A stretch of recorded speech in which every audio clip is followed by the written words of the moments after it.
That was a long time coming, sis. That was a long time coming. The confidence and the ability to embrace my sexuality in a casual way took a really long time because I grew up in an environment. I grew up in Reno, Nevada. It's a really small, predominantly white town, and so that whole representation conversation we were having before, I wasn't really getting a lot of that.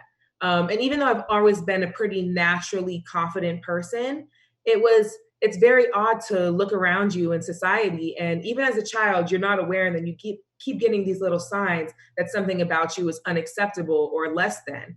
So it took me a long time at first to even really notice that. I think it played a role in my life, but it took me a while to be like, okay, wow, like society is not really vibing with the stuff I'm bringing to the table. Okay, that's something to deal with. I moved to Miami when I was 12. It was a whole different atmosphere to be embraced and just be around people who felt really similar to me.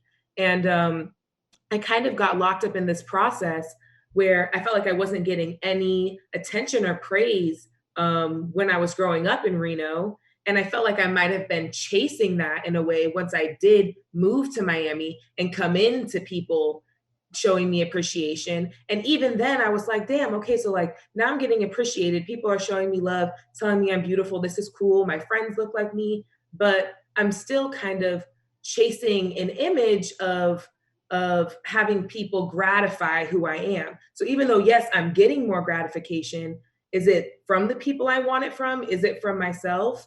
And I just had a long look in the mirror as far as like understanding why I'm beautiful to myself, understanding that a lot of the definitions of beauty that we've been provided by society are bullshit. Cursing? Yes, We cursing? can Are we we can not? edit. I want you to talk freely. We'll handle that Okay, later. I'll try to think about it though, because I can be brutal. But yeah, I just kind of had to have this moment of, damn, so many things, society and my experience have projected so much shit on me, and I don't even know if I agree with any of this. So that was like Mm. a shocking, scary moment to realize, okay, like I wasn't confident at first because someone told me to. Maybe am I confident now because someone's also telling me to? It was just like, nah, this ain't it. I just kind of had to really strip myself bare, and I kind of pushed myself to like start wearing the clothes that I was like, like a lot of people say my body type, this isn't for me, but I kind of want to do this.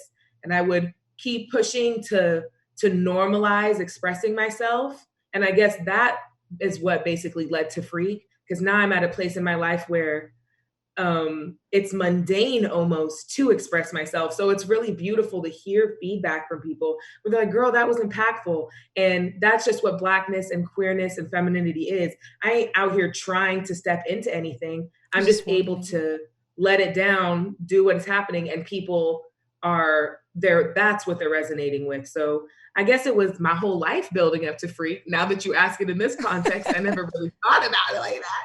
But yeah, it took a long time for being sexy to be, if you listen to the song, it's not about showmanship. It's about me, my girl, we about to do the most natural thing that humans do. And so I think it's really beautiful that people have been able to bring such empowerment, when for me it was just a very casual experience as far as expressing myself, but people need it so bad. I think that's why the reaction has been so positive, because it's something unusual to see someone who looks a certain way coming into themselves. But I'm blessed and I'm happy that people are gravitating towards it and like finding inspiration within it for sure. Get your vitamin D right here with me and get excited